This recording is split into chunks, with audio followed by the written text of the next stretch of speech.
begin with introduction. Yeah. So yeah, you can start and introduce yourself. Perfect. Hi. So hi, my name is Zul, located in California. I am a learning Marxist-Leninist, excuse me, particularly as it pertains to Armenia and the Armenian people. And I'm dedicated not only to sort of learning theory in general and its more practical applications to various parts of the world, both past and present, but I'm also pretty devoted to fully uncovering the material history of the Armenian nation and how the science of Marxism-Leninism can be applied to the conditions we face today. I also do want to throw it out there just to clarify that unless we specifically sort of dive into the ideology and various tenets of the Armenian Communist Party or ACP, otherwise all views are going to be my own. So I'm not affiliated with, nor reflective of any organization nor party. Awesome. Thanks so much for that intro. And then yeah, I guess we can kind of start off with a brief history of communism in Armenia and talk a little bit about how communism has changed throughout Armenia, in particular when it was a part of the USSR and then today.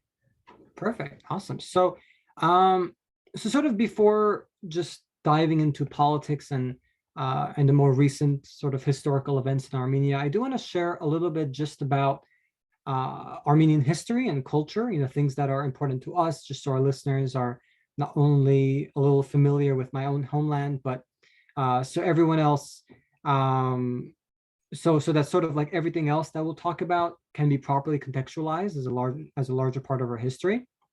And I do feel that because of our large diaspora, there's a very wide range of people who do know Armenians or at least have heard about Armenia, but they don't really know too much beyond that. So I do hope that it may be helpful to share just a little bit about us. So Armenia today is a relatively small country of about 3 million people in Western Asia. It's basically tucked in between the major countries of Turkey to our west.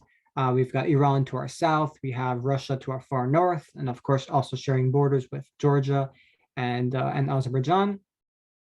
The historic range of Armenians, however, in our indigenous lands, our homeland, it extends a lot further than that. So prior to the genocide, which killed and displaced up to 1.5 million people, our homeland roughly stretched east of the Euphrates in Turkey, all the way to the eastern edge of the South Caucasus Mountains, known today as Artsakh, now mostly occupied by Azerbaijan. And then vertically speaking, we go from like South Georgia to around where Turkey meets Iraq.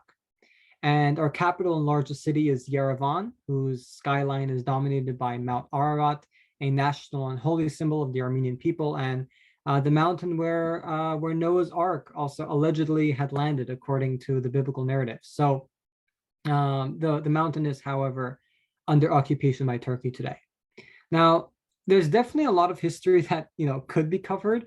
The Armenian people have existed in modern day Armenia and Western Armenia, which is occupied by Turkey since the Bronze Age, right? So political states have existed there for like 3,000 to 4,000 years. So the Armenian people as a cultural entity have a very direct geographical, national, cultural sort of evolution on this land for that long. So we're really just as native as it gets on those mountains and plateaus.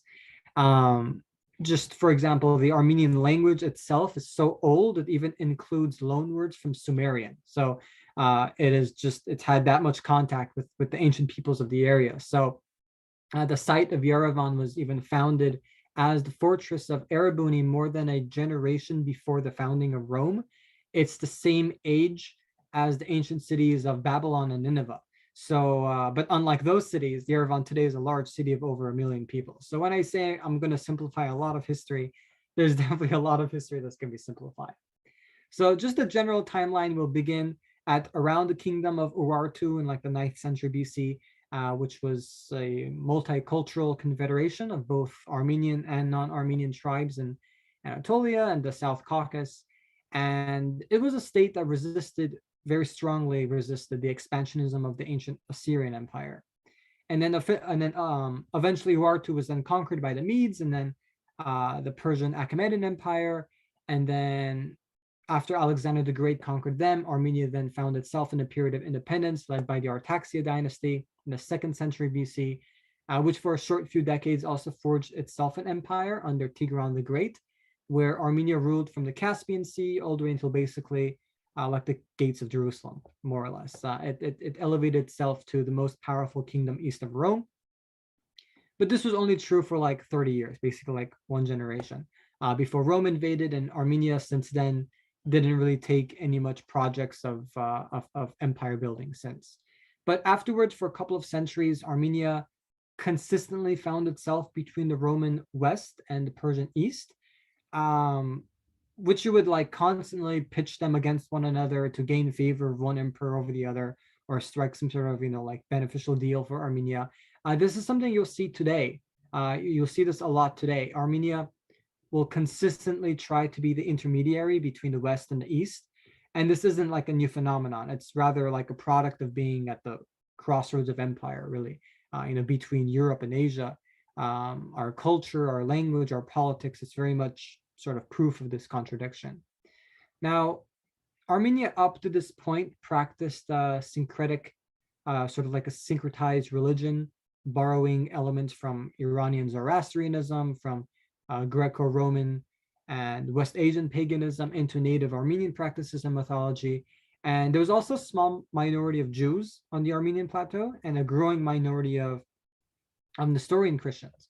But in 301 AD, a very famous date for Armenians, Armenia officially adopted Christianity as a state religion for the kingdom, being the first country to do so, the first nation to officially adopt Christianity. And not many know this, but the Armenian church itself is actually completely independent from all other major branches of Christianity as well. So it's neither Catholic, it's neither Eastern Orthodox, of course it's not Protestant, but a very special branch of Christianity that's sort of only in communion with the Copts in North Africa, the Assyrians in West Asia, Ethiopians and Eritreans in East Africa, and then St. Thomas Christians in South India. Anyways, so after adopting Christianity, the very first national church in history was built, named Echmiadzin, located about 10 miles west of Yerevan, is a gorgeous giant cathedral. In fact, the church sort of became the blueprint for most church architecture across the world. So Armenians definitely hold a lot of pride in that, particularly. And then additionally, about a century later in 405 AD, the Armenian theologian Mesrop Mostos created the unique Armenian alphabet that we share today. And then after this golden age, a couple hundred years, Armenia is once again victim to a lot of foreign invasions and conquests. By 428 AD, it was partitioned between the Eastern Romans and the Persians. By the 7th century, it was absorbed into the Arab caliphates. Between the 9th century and like around the 11th century, it was once again independent under the Bagratuni dynasty. But then our capital city of Ani was sacked during the devastating Turkic invasions, which, the entire population of our city, over like 100,000 people, were slaughtered or enslaved. Events still deeply remembered in stories and poems, in Armenian histories. And it was during this period as well that Armenian refugees also founded the Cilician Kingdom on the southeastern coast of what's today Turkey. And then sort of after that, Armenia proper was under a lot of various regimes. You've got the Georgians, and then the Mongols, and then various Turkic and Kurdish dynasties, then once again falling under Persian rule. But sort of by the 19th century, you've got Tsarist Russia that rolled into Eastern Armenia, and then the Ottomans had already for a while occupied Western Armenia. Then by 1915, you have the Turkish Ottoman Empire. They began conducting a massive extermination campaign of all Armenians from its land and other lands in what we call the Armenian Genocide, where over 1.5 million Armenians, which was about half of the Armenian population in the world at the time, were either slaughtered or died to conditions such as starvation or the elements. And we were also permanently exiled, property and land stolen in the process of settler colonialism and capital accumulation, wiping us out from a vast majority of our indigenous lands, which alone is, of course, a whole other topic to sort of explore. My own family personally are indigenous to the city of Adana in Turkey before escaping as refugees to Egypt and then finding their way through to the Armenian SSR in the late 1940s. Then as the Russian Civil War erupted in 1917, Armenia sort of found itself in a period of independence for the first time in centuries, though this was a very turbulent time before the Red Army then marched in and Armenia joined as part of the USSR in 1922. And then ever since the dissolution of the USSR, Armenia has once again been independent since 1991 until present day. So now that all that context has been built, we could sort of now start unpacking what the principles of Marxism, Leninism, and how they were applied in Armenia. But before diving into that, though, there is some context that needs to be formed. The context of what socialism found itself in Armenia, and of course, it didn't just pop up in a vacuum, right? So, Armenia, as I just mentioned, was part of the Tsarist Russian Empire, and then following the start of the Russian Civil War in 1917, and then the subsequent Ottoman invasion in the spring of 1918, the South Caucasus being what's today Georgia, Armenia, and Azerbaijan, they organized a multinational parliament and then declared independence as the Transcaucasian Democratic Federative Republic, or the TDFR, on April 22nd. But this was a state primarily led by Mensheviks, by the emerging Caucasus bourgeoisie, and by landowners. So it wasn't like a revolutionary state by any means. But it was becoming clear that these sort of contradicting interests of these various bourgeois classes were just too divergent. And about a month later, Georgia declared independence as a German protectorate. And then remember, this is during World War I. So the Ottomans and the Germans are allies. Then 2 days later, you have Azerbaijan declared independence as a de facto Turkish vassal. So sort of Armenia is left in this position alone, just to fend off that Turkish invasion that was going on since spring. And just remember, this is also during the Armenian genocide, and now the Ottomans itself, they're like at the gates of Yerevan. However, after a profound struggle against occupation in a series of rather extremely improbable Armenian military victories against the larger Ottoman army, the invasion is halted just 25 miles from our capital city. Despite all that had been won over, Armenia still didn't really have any more options at this point. So it was sort of forced to sign the Treaty of Batum in the summer of 1918, a rather terrible treaty where the north was under Ottoman military occupation. The east and the south were annexed by the Ottomans, in fact, including our second largest city of Gyumri, and then terrible war crimes were being perpetrated against the Armenian people once again. And the south is actually also the majority of our farmland. So Armenia, it's pretty mountainous, so we don't have much farmland. So you could just stop and imagine the condition that Armenia was in right now. It was receiving thousands upon thousands of refugees from the east with no farmland to sustain them with. There is no civil, judicial, legislative, executive infrastructure for government, because it was just under Russia and other empires for a century, and suddenly it has to be a modern functioning country, right? Its population was being genocided, and its perpetrators were still sort of ravaging the land. This is the condition that modern Armenia was born in, and it's famously been likened to that of the birth of like a sickly child. It's a very very common sort of thing we say about the early years of Armenia. Sort of a country born out of so much suffering. And the worst part is that it didn't even stop there, because it was still summer, right? Armenia is located on a high plateau with freezing winters. And when that came along, compounded by the facts that most of our farmland was just stolen, the infrastructure to house the many refugees were just non-existent. Thousands more were killed from starvation, from the cold, from malaria and typhus, and which had developed into an epidemic. So 1918 and early 1919 were just sort of years in the Armenian memory that, personally, even I wouldn't wish upon like the worst of my enemies, And this is all while still the Armenian genocide was going on in occupied Western Armenia, which had began in 1914 and concluded by like the early 1920s. So, And then that was already so brutal that the word genocide was coined after it. So continuing on to the rest of 1919, Armenia began not only to stand up on its feet, but it was also able to sort of like launch that offensive for its struggle for liberation, despite everything else that was going on. So the Ottomans retreated out of Gyumri, which was occupied since summer of 1918. Then Armenia liberated Kars, which is today occupied by Turkey. Armenia liberated Nakhichevan, today occupied by Azerbaijan. So really mid 1919 to mid 1920 was sort of like that height of that modern Armenian liberation struggle.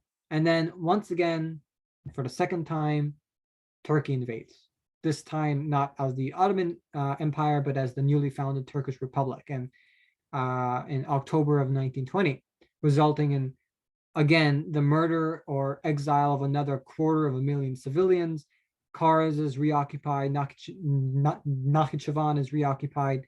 They push well into Armenian territory and they occupy Gyumri again.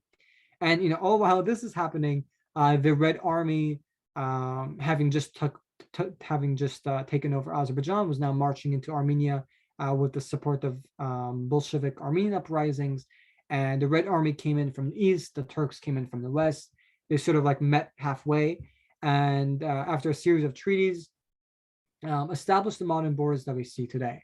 So now that we've talked about all this context, like what was going on right before socialism arrived into Armenia, we can only just sort of begin to understand what the Soviets came into, right? A country that was still barely trying to stay afloat, a country still hosting thousands of refugees, still traumatized by Turkish war crimes and genocide, and dispossessed from all their belongings, a country starving, a country plagued by disease.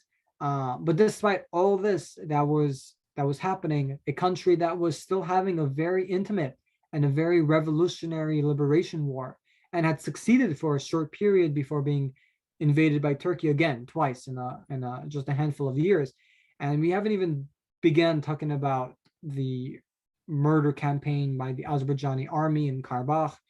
Thousands were being slaughtered there, more refugees coming in. And the Soviets came in and they just sort of offered stability, right? And there's a lot to talk about in regards to that, specifically being what socialism was like in Armenia. And firstly, of course, I'll happily discuss the positives, right? There was a lot of that. But I'm also going to share more about the failures, actually. And the reason why I'm going to do this is because I don't think much is going to be like accomplished by just being very nostalgic, right? I want us to sort of like learn from the mistakes that were done in order to grow and progress in our own future. And I want other people in their struggle for liberation in their countries to also learn from this too. So what was sort of going on that was working? And I can basically summarize this by saying that it was predominantly great in its economic growth and its standard of living, which far exceeded any other point in Armenian history. Now, was everyone living in like post scarcity? Of course not, but it was progressing upwards faster than in any other period yet seen in Armenia.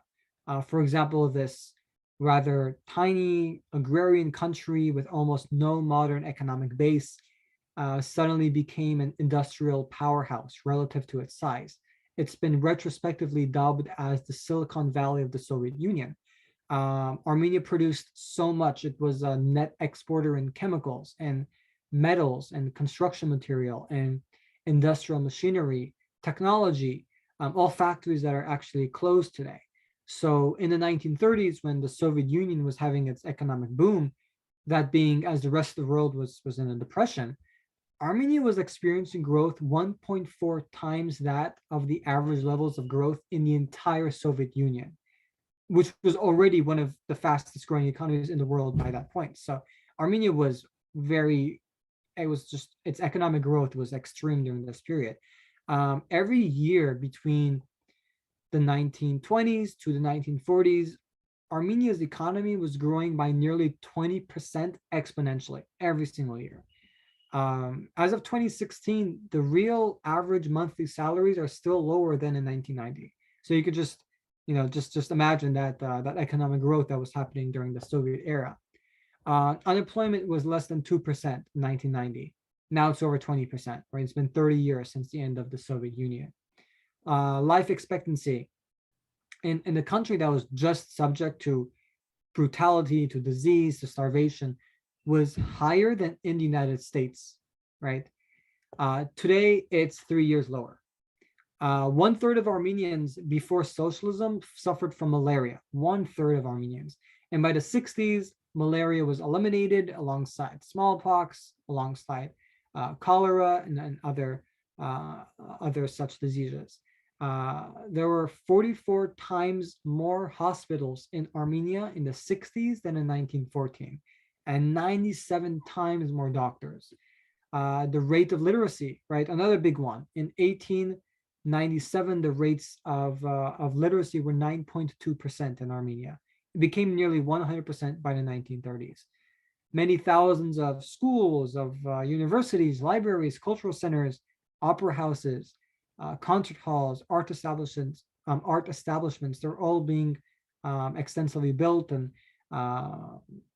the culture was having its golden age during that time. Agrarian output, that's another big one. It increased by 4.5 times, with 1,500 canals and other irrigation systems were being built in the dry river valleys across Armenia. And this is, again, in stark comparison to the rather apocalyptic conditions faced by Armenians between 1915 and 1920, what I just talked about. So these sorts of decades following were the highest standards of living in Armenian history up to that point. But sort of the failure here, or at least one of the failures of the USSR in general, that being especially outside of the Russian SFSR, is that there was sort of a failure to nativize or indigenize the Communist Party, right? Now, of course, Lenin was particularly outspoken about nativization. He was very much in support in that, but sort of in many ways, his vision, outside of some exceptions, never really fully materialized, at least not long enough to have a very notable mark. The USSR was very great with destroying the bourgeois superstructure, right? With getting rid of like chauvinistic nationalism, with reactionary forms of religion and whatnot. But where the USSR sort of failed at is recreating that socialist superstructure. The USSR was very focused on building a socialist economy, but one of its failures, at least in my mind, was building a socialist society, which there's actually a difference there, right? It was sort of too mechanical in thinking that only a transition in the economic base can fully transform the superstructure. And it's actually one of those reasons that nearly every post-Soviet state has fallen back into such reactionary trends in religion, right, and nationalism and identity, right? Like Eastern European states are some of the hotbeds of fascism today. So as soon as that Soviet economy fell, because these superstructural trends were never fully replaced, right? They were only cracked down upon. Sure, that's great, attacking the bourgeois superstructure, that's awesome. But the attempt to replace it, that's a lot more important. And an active role in that was never really fully entirely tried, or even when they did, it just didn't really work that well. And the Armenian Communist Party was simply just too dogmatic and only really sought to, I guess, like copy and paste the structure that worked, perhaps in Russia, right? But the conditions in Armenia were simply different, right? Different history, different cultural, different role of religion, and so on and so forth. One of these differences, for example, is that Armenia had no notable proletariat. It was actually still fundamentally entirely feudal, even more so than in Russia, where at least a proletarian peasant alliance could advance the goals of the working class. Armenia was even further behind in its economic development, in its sort of economic backwardsness. In fact, Lenin specifically wrote to the administrative body of the Caucasus to slow down the transition into socialism. This is a word by word translation, to slow down the transition, because the conditions were simply just not fit for Armenia or the Caucasus in general. And this is also sort of why there weren't many Bolsheviks in pre-Soviet Armenia in the first place, because Bolshevikism, in the context of that period, was sort of very specific to the liberation of the industrial worker, right? Something that didn't exist in Armenia at the time. And this is sort of further evident by the fact that even many of the Armenian leaders of the Armenian Communist Party were not from Armenia. And what I mean by that is that they were Armenian, yeah, but they were predominantly Armenians from Russia, actually. So they had a very different economic historical development.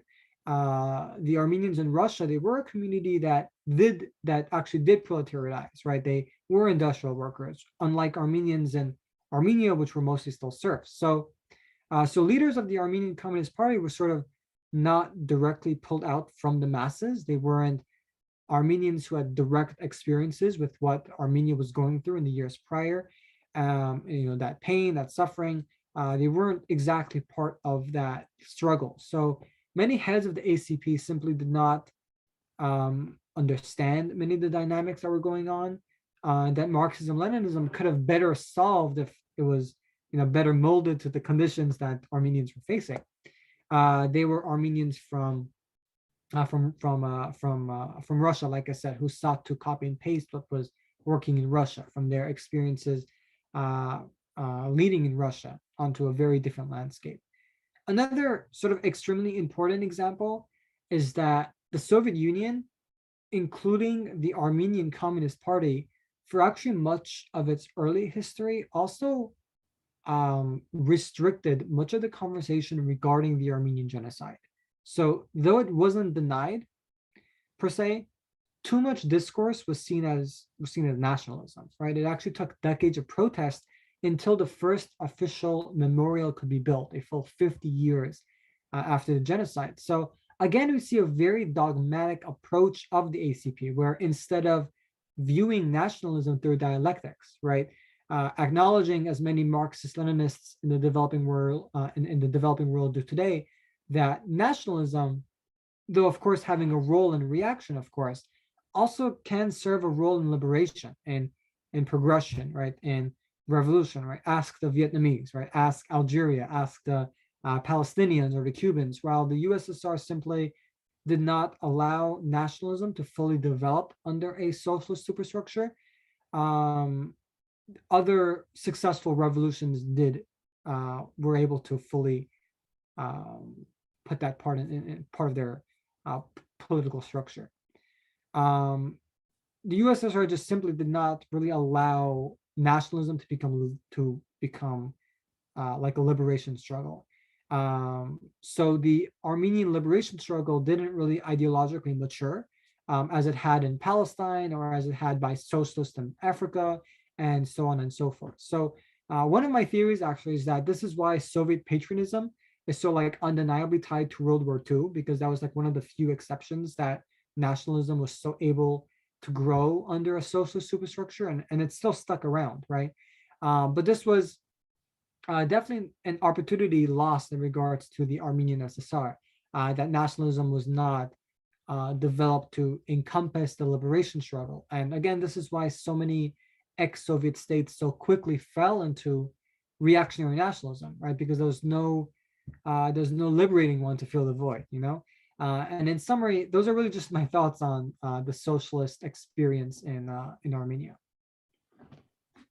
Great, thank you so much. And I'm curious about kind of continuing it into the modern day. And as you were mentioning, the question of nationalism is still very important. There's this continuing thread, as you were pointing out, of the desire of the Soviet Union to kind of suppress nationalism to create more a federal system, of course, that is also kind of what Lenin was proposing.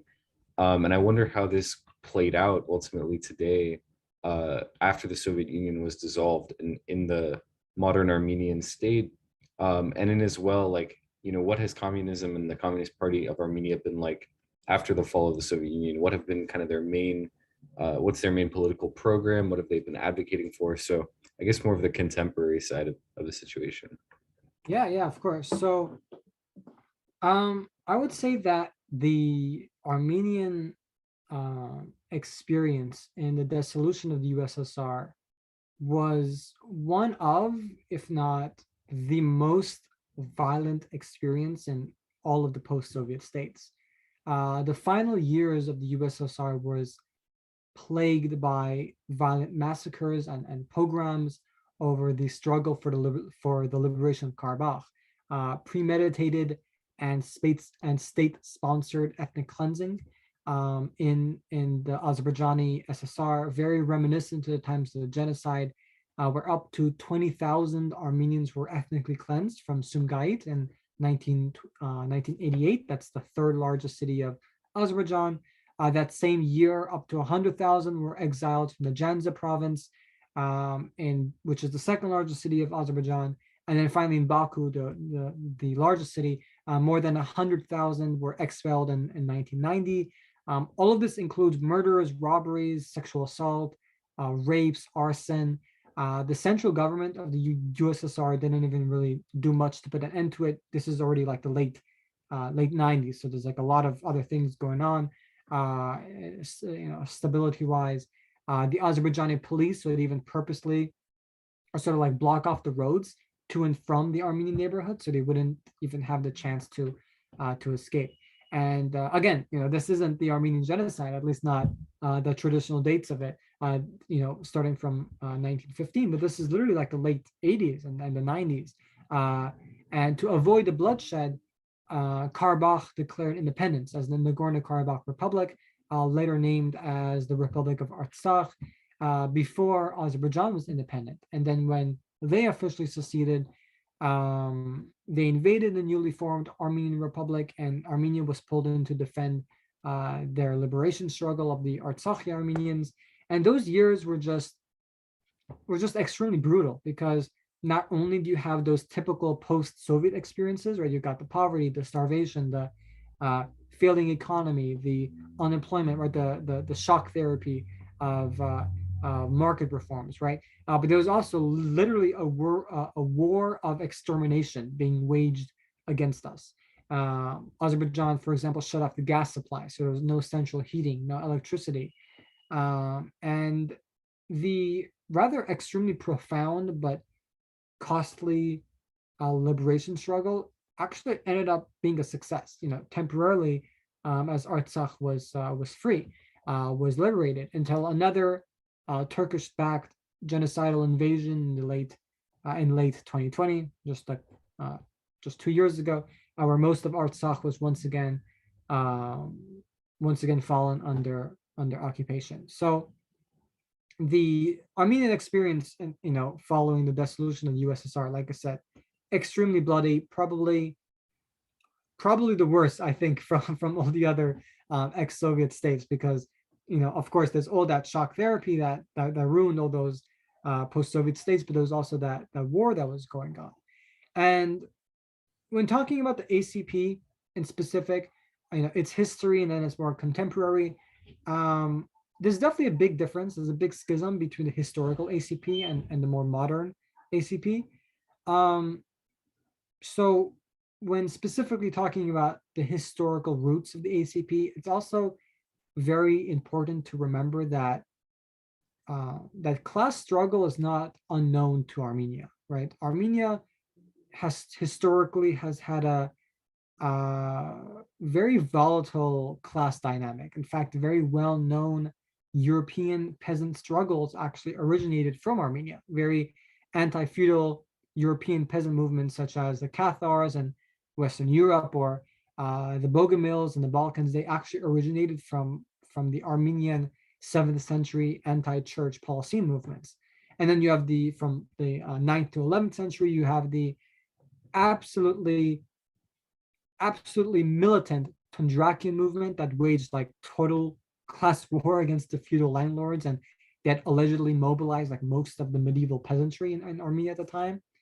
And then you've got like 18th century, you've got the liberation struggle of David Bek and other leaders against Iranian and Turkic settlers, who actually made it very clear that they're not fighting against Iranians or against Turks due to their religion or ethnic background, but it was like the actual class relationship of exploitation that the settlers took part in. So it's this sort of historical trend that the Armenian Communist Party wants to continue. This revolutionary tradition they want to protract. And while it may have had some success at first, like I've gone off before, um, the party just really wasn't. It just actually was very dogmatic, and I personally don't think we can very clearly say that the ACP truly inherited that revolutionary fervor. And it's in fact, it's been other Armenian Marxist Leninists outside of the ACP who did nativize the Marxist Leninist struggle, who did apply the Marxist Leninist science to the conditions of Armenia more properly, that I think are the true bearers of sort of that revolutionary and liberatory struggle, such as, for example, Stepan Shahumyan, who was a very famous Bolshevik, who was actually part of the Russian Bolshevik Party. He led the struggle in Baku and is known as the Lenin of the Caucasus. He united the Georgian, Turkish, Russian, and Armenian proletariat of the city into the Baku Commune, into the early phases of the Russian Civil War. And then we've also got the very well-respected late Monte Melkonian. He was a truly internationalist and revolutionary socialist freedom fighter. He was actually born and raised in California, and he grew up not even knowing Armenian. He actually only learned Armenian, I think by his late 20s or even early 30s. So like literally not even that early on. But he took part in the struggle against the Shah during the Iranian Revolution. And then he also fought against Zionists and other reactionaries in the Lebanese Civil War. And then he also eventually joined Asala, the now inactive Marxist-Leninist Armenian Secret Army for the Liberation of Armenia, which was jointly organized with the Palestinian PFLP, the Palestinian Front for the Liberation of Palestine, before he went on to serving in the Artsakh Liberation War, beginning in 1992. And unfortunately, he was martyred in 1993. And but he did leave behind a lot of letters and writings on the role of like Armenian nationalism, of the Armenian state, of Artsakh for Marxist Leninists to learn from. So I really think that it's these leaders who need to be highlighted, and it's kind of ironic that they were never part of the ACP, because I think the ACP definitely needs to learn a lot from them in terms of like how to properly sort of indigenize the Armenian struggle. Yeah, excellent. And I'm curious about how you've been kind of relating the overlap of different activists within Armenia after the end of the Soviet Union, and mentioning a little bit as well of like their overlap with Palestine as well. I guess just as like a relational note, perhaps like to what extent do you see a lot of Armenians kind of participating in other anti-colonial struggles like this, like particularly in Palestine? Yeah, so Armenians in the Palestinian struggle, now don't quote me on this, but I'm pretty sure that um, besides like just Arabs in Palestine, but besides Palestinian Arabs, Armenians prior to Zionism were the largest minority in Palestine, and most of them were, though there was already an Armenian Palestinian sort of community that had been, it's been there since like the 3rd century BC. A majority of them were actually refugees from Turkey that had been invited back to the Holy Land, and they lived alongside Palestinians in Palestine. And the Zionist 48 war was also a very big part of the Armenian struggle then, because Armenians, just like Palestinians, I guess I could call them Palestinian Armenians, they're also exiled, many of them.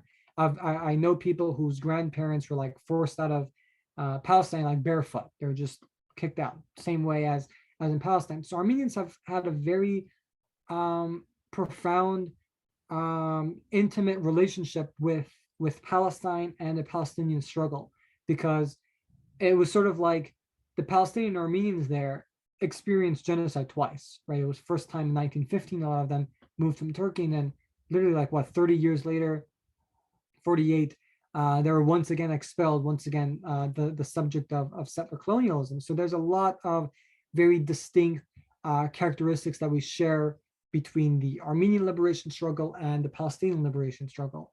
Armenians have taken part in the intifadas.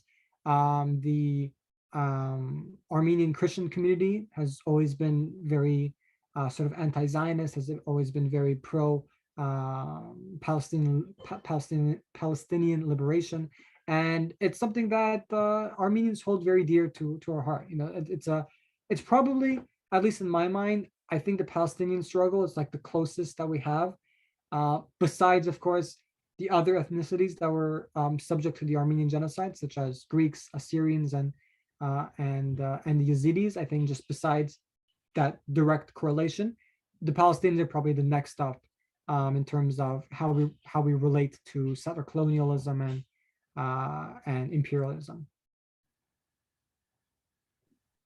Great. Thanks so much. And I guess to then take this to very recently, of course, which is the ongoing conflicts between Armenia and Azerbaijan.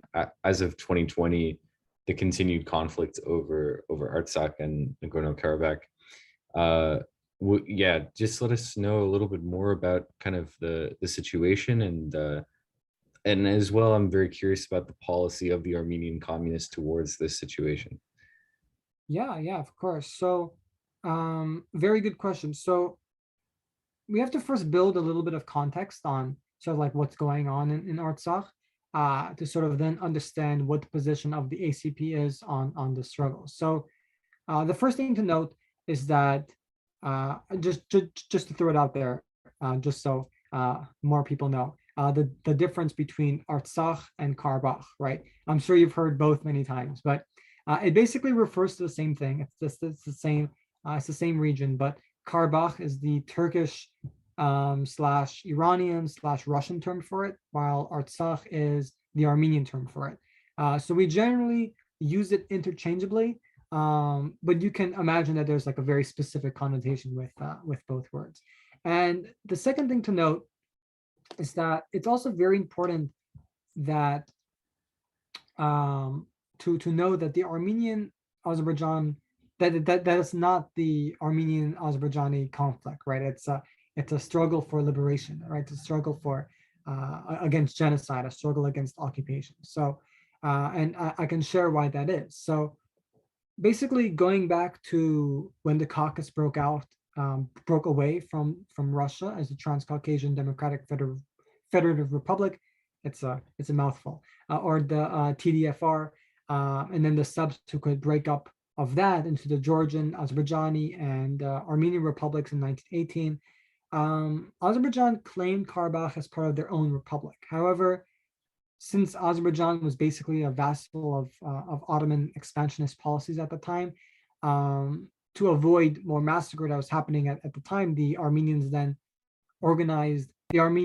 in Karabakh organized into the People's Republic of Karabakh. But 3 months later, it fell under Ottoman military occupation until the Ottomans retreated following the end of World War I. And then this is the moment where the British Empire stepped in. And wanting Baku oil and Baku gas, the Azerbaijanis said, of course, but only if you support our territorial claims. So despite the fact that Karabakh was de facto independent, Azerbaijan appointed a British-backed landowner and Turkish nationalist by the name of Khosrow Sultanov as Governor General of Karabakh. And Britain forced the Armenians to submit under occupation, despite the fact that resistance was high and hundreds of Armenians were being slaughtered by Turkish and Kurdish militias. And it came to a point that in 1920, the Azerbaijani army initiated a total eradication of all Armenians from Karabakh, beginning in the cultural capital of the region in Shushi, where the entire Armenian district was burned down.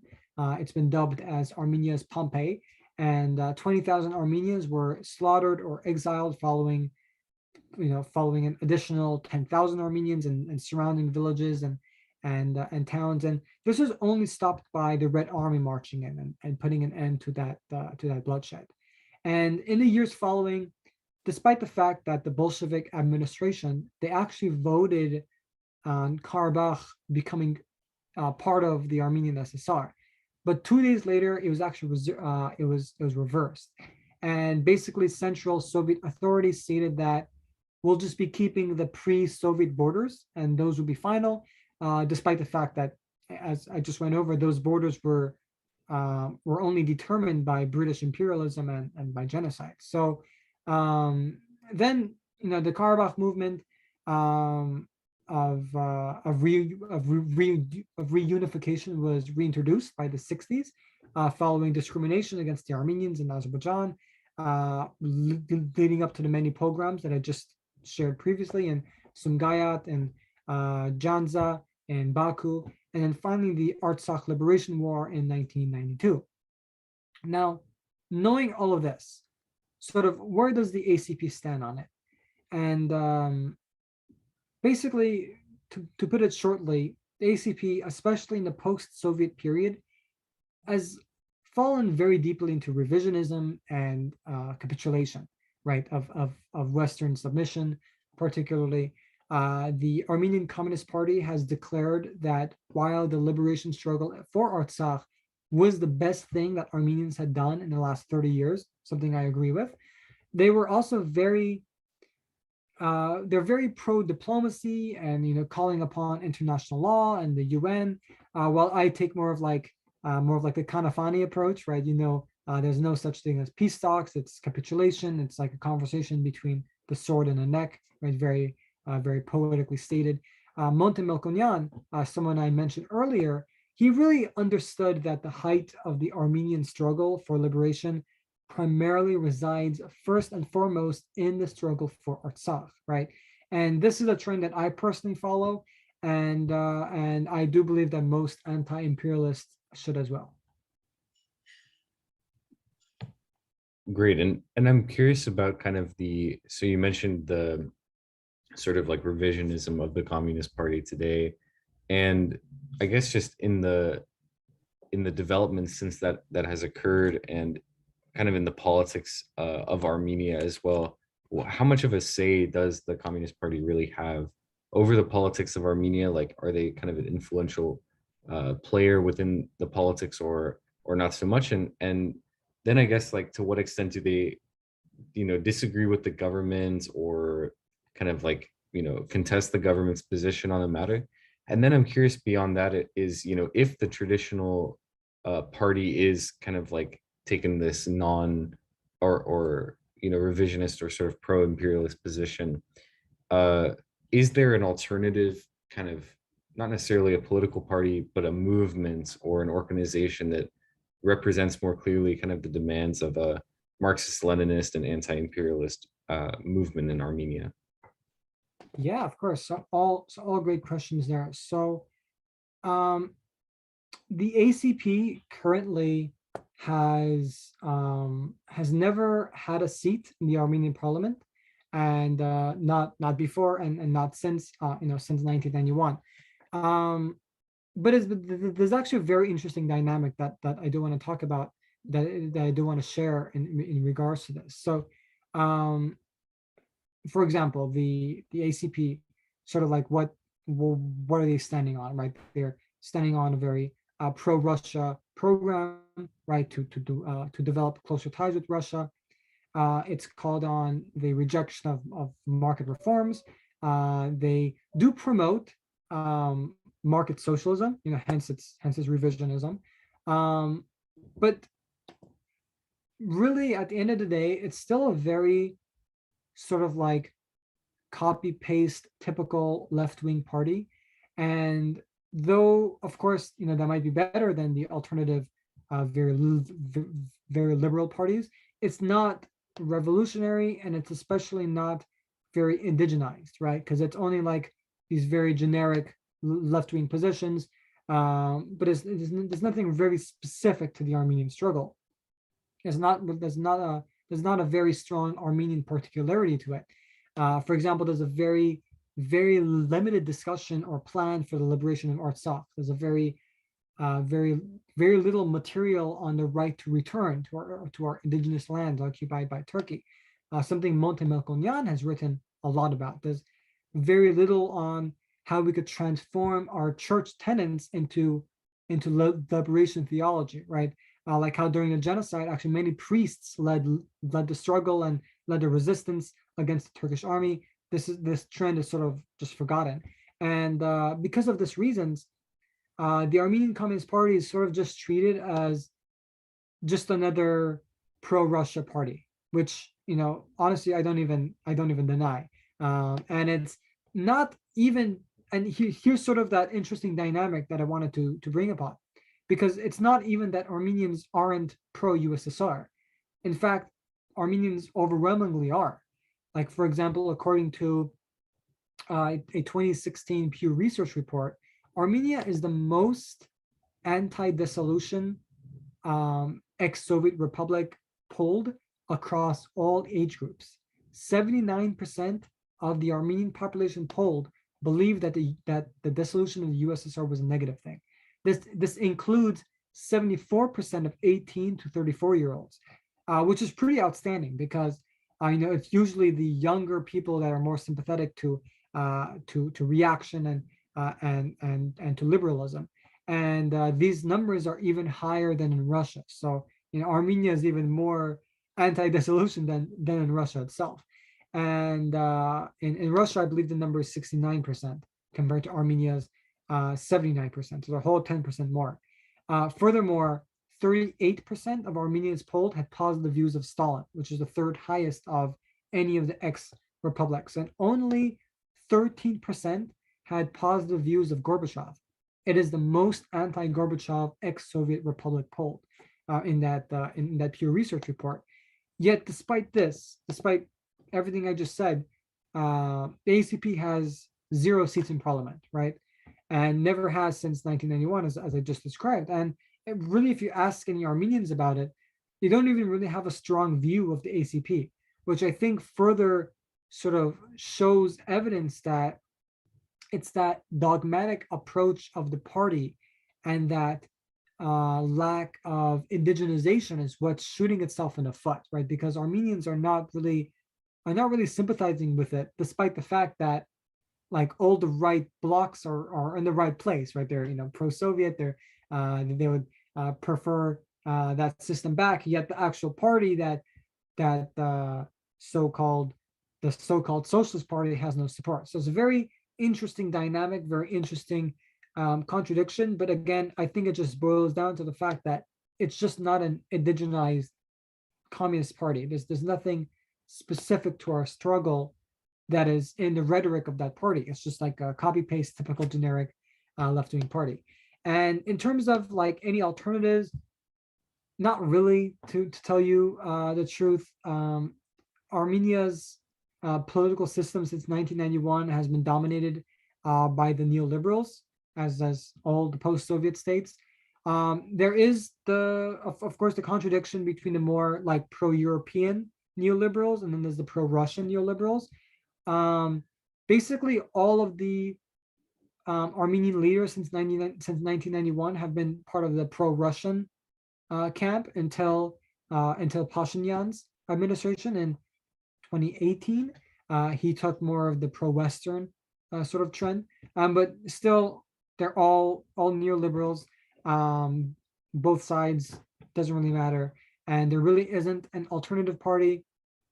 There are a couple other communist parties, but again, none of them have any roles, have any seats in parliament, so not really any sort of institutional sort of alternative. And I guess my last question would be on kind of the politics of Russia in Armenia today, and kind of the reaction to and position on Russia and Ukraine. Kind of, what have you been seeing from that? And I'm curious about the Communist Party's position, but also just in general, like Armenians' positions on it. And I guess if you could think like what a Marxist-Leninist position would be from an Armenian perspective on the situation, considering Armenia's close ties to Russia.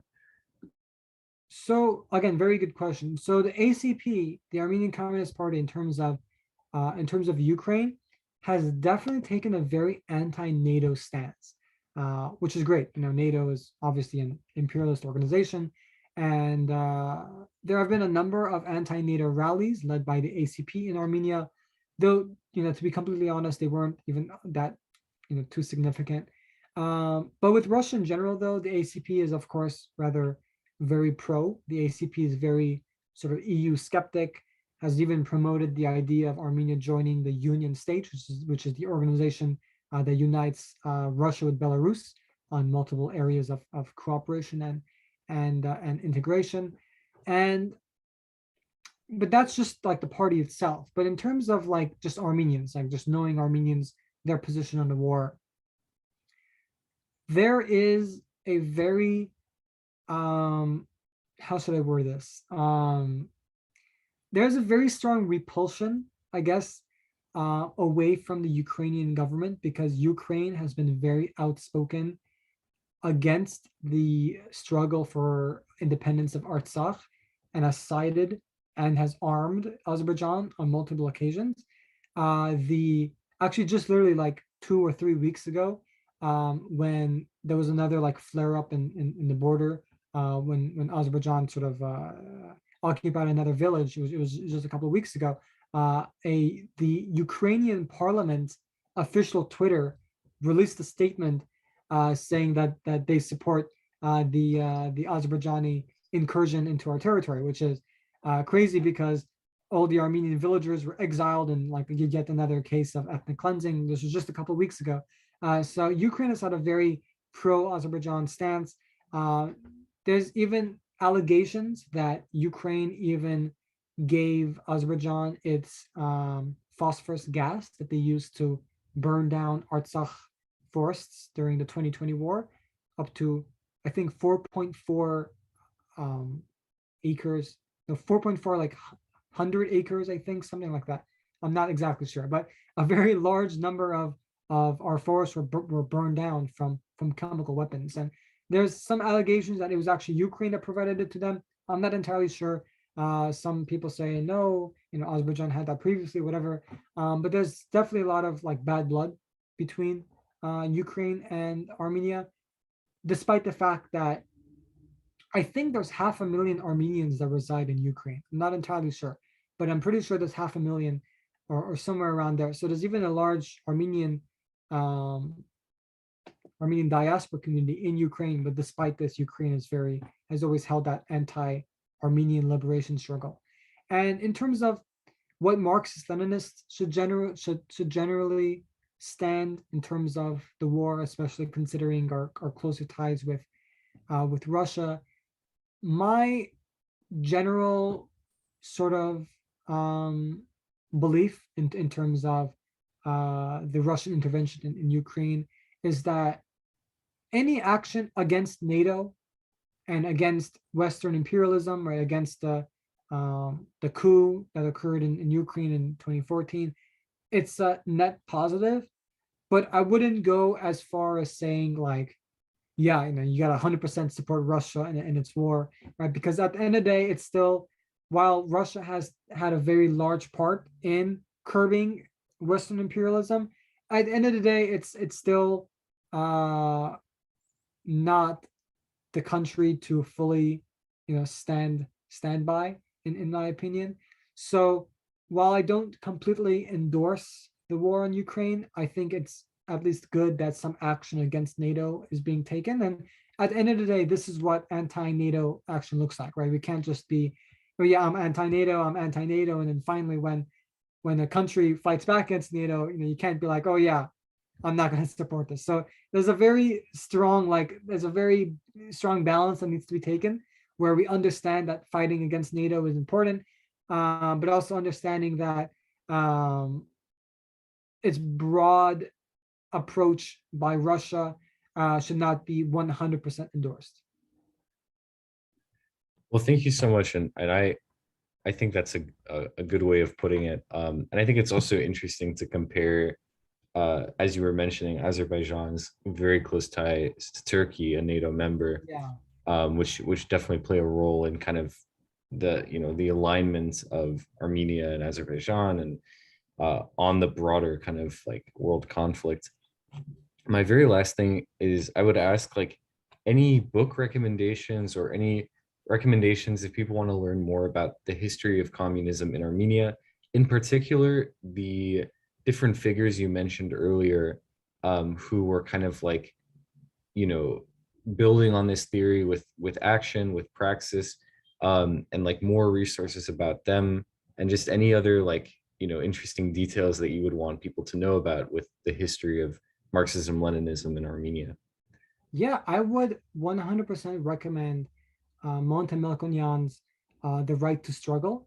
Now, don't try to buy it because it's I think it's like every time I try to find it on online, it'd be like over $100. It's like it's Yeah. not really published anymore. Okay. But I'm pretty sure it's available on LibGen for free. So it's called The Right to Struggle. It wasn't it's not like a book written by Monte Melkonyan. It's actually just a collection of his letters and other speeches and whatnot collected by his brother. Because I'm pretty sure it was compiled like around the time of his death. But I think it was actually finished before he died. But he died by the time it was like mass published. But I'm not 100% sure on that. But I would definitely recommend that because he goes a lot in sort of like all my critiques of the Armenian Communist Party, he sort of makes up for it. But it's a um, very specific. Um, the word is leaving my mind. Application of Marxism Leninism to the condition of Armenia. So that's one book that I would recommend. Another that I would recommend, it's actually here it is. It's actually if I could find the other one. I have so many books around me, you wouldn't even believe it. So I've got one book over here. I'm trying to find where that second one I would have put. That's fine. I'll just say the title. But the first book is Confiscation and Destruction, the Young Turk Seizure of Armenian Property. It's actually written by a Turkish academic. And the other book that he wrote, it's called the name of the book. Oh, here is the book. Here is the book. It's called The Making of Modern Turkey, Nation and State in Eastern Anatolia, 1913 to 1950, right over here. I would try to pronounce his name, but I feel like I would totally butcher it because it's a Turkish name. But it's I guess it's Umit Ungur. He is a liberal, so he's actually not a socialist. He's not a communist, but the history of the development of Turkish nationalism, I think it's so important in understanding why the genocide happened and what role does that have in the development of capitalism specifically, because there's actually a lot about that in terms of the Armenian genocide. And honestly, there's so many other books to talk about. Most of them are mostly focused on the Armenian genocide. There's actually not many that even I have found that are specific about the Soviet era, because most of them are in the Armenian language. I do actually have, I recently found on eBay the collected works of Stepan Shahumyan, which was the other guy that I mentioned. And English is not available. I'm not even sure if any of you guys could get the copy, because I spent a lot of money to get this from eBay, because there's no PDF available online. There's no English translation. So I'm actually slowly working on translating this myself. It's the collected works, yeah. Very cool. So I'm looking forward to fully uncovering his writings. But definitely the first recommendation I gave, Monte Melkonyan, The Right to Struggle, something I would 100% recommend. And I do talk about the Armenian struggle a lot on my Twitter. I got my first Twitter banned, but my second Twitter is ML Zulist Theory. That is mine. So that's MLTSULIST and then theory. If you want to hear more about the Armenian liberation struggle and other such liberation struggles, I would recommend you follow me there. And besides that, thank you so much for having me on. It was definitely a pleasure to talk about Armenia and the Armenian struggle and the history of socialism here. And I just appreciate your time. Well, yeah, thank you so much.